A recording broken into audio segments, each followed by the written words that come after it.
छत्तीसगढ़ के मुख्यमंत्री विष्णुदेव साय ने इंडिया टीवी से एक्सक्लूसिव बातचीत के दौरान कहा कि नक्सलवाद अपनी अंतिम सांसें गिन रहा है। और सीएम ने दावा किया है कि कभी लोगों को हराने वाले नक्सली अब महज 3 जिलों में सिमट कर रह गए हैं। सीएम ने बताया कि गृह मंत्री अमित शाह और नक्सल मुक्त भारत के संकल्प के साथ जो ऑपरेशन शुरू हुआ था वो अब अंजाम तक पहुंचने वाला है।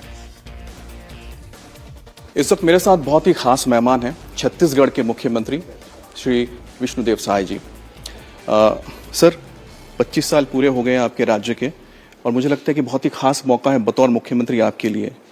अगर पिछले 25 साल के सफर को देखते हैं, सबसे बड़ी चुनौती, बहुत सारी चुनौतियां होंगी लेकिन उसमें सबसे प्रमुख और मुख्य बड़ी चुनौती थी, क्या उस चुनौती को आप लोगों ने खत्म कर पाए हैं?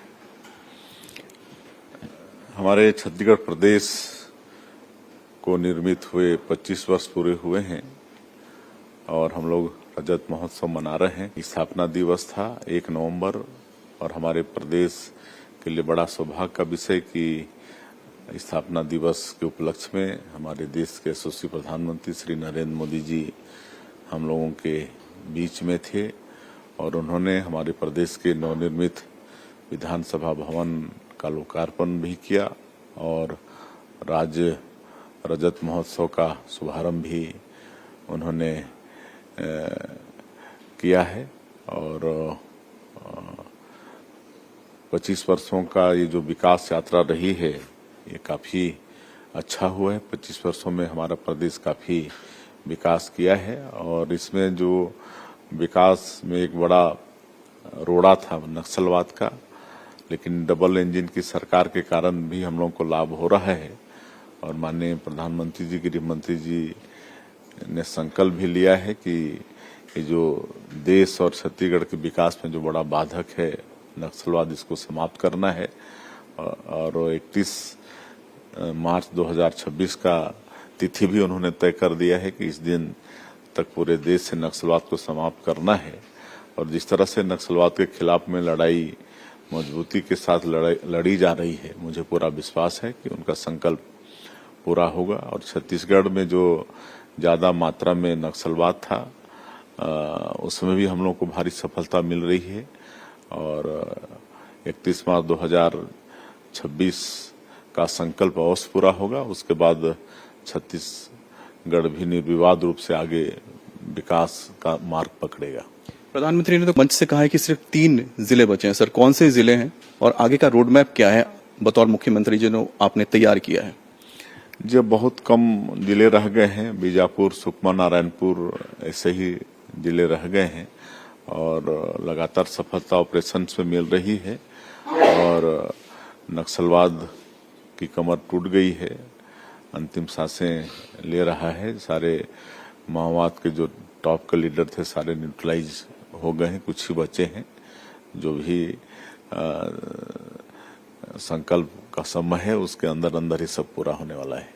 सर ये तो नामुमकिन लगता था, मुमकिन कैसे हुआ? क्योंकि देश में हर कोई ये जानना चाहता है जब ये दावा किया जाता है कि 2026 मार्च में खत्म हो जाएगा। आपने तो अपनी आंखों के सामने देखा इसे होते हुए, कैसे हुआ सर ये?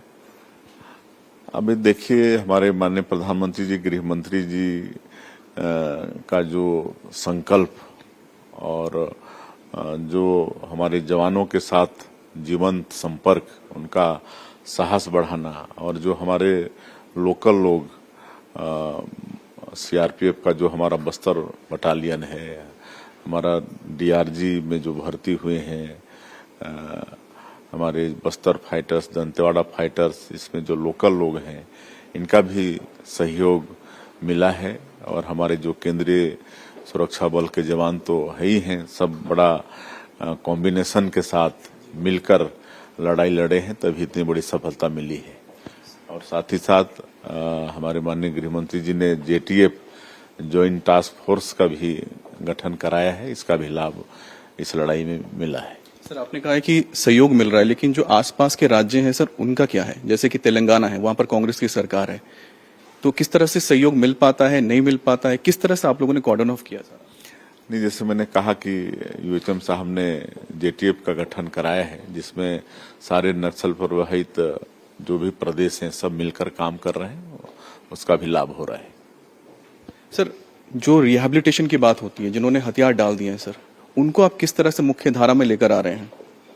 अच्छी पुनर्वास नीति दिए हैं। पूरे जहां भी नक्सल प्रभावित प्रदेश थे वहां की पुनर्वास नीति का अध्ययन करके एक अच्छी पुनर्वास नीति दिए हैं और उसका परिणाम अच्छा आ रहा है। भारी संख्या में आत्मसमर्पण कर रहे हैं, उनका हम लोग अच्छी व्यवस्था कर रहे हैं। एक तो पैसा तत्काल में देते हैं, उनका स्किलिंग करा रहे हैं, उनको रोजगार से जोड़ने का काम भी कर रहे हैं।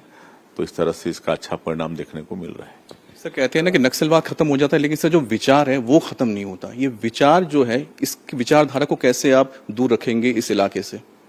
देखिए, विकास पहुंचा के इनका जो विचारधारा है उसको बदलेंगे और विकास की मुख्य धारा से जुड़ेंगे। उन तक सरकार की योजनाएं पहुंचेंगी, सारा विकास उन तक पहुंचेगा तो निश्चित रूप से नक्सलवाद की तरफ उनका मन नहीं जाएगा। चलते चलते बिहार आप दौरे पर गए थे सर, इलेक्शंस होने जा रहे हैं, तो आपका क्या आकलन रहा कि क्या राहुल और तेजस्वी की जोड़ी भारी पड़ने जा रही है एनडीए पे? नहीं, ये लोग फ्यूज बल्ब हैं। इनको देश की जनता समझ चुकी है। इनका राज चाहे वो कांग्रेस का हो चाहे राजद का हो, बिहार की जनता भी देश की जनता भी देख चुकी है किस तरह से राजद की सरकार ने वहां पर चारा घोटाला किया, निरीह पशु का भी चारा खा गए। और कांग्रेस ने जिस तरह से मतलब राज की यहाँ सिमट के रह गए हैं, अब इनकी बातों पर बिहार की जनता का विश्वास नहीं है। हम स्वयं वहां होके आए हैं और एनडीए को भारी सफलता मिलेगी, एनडीए की सरकार बनेगी।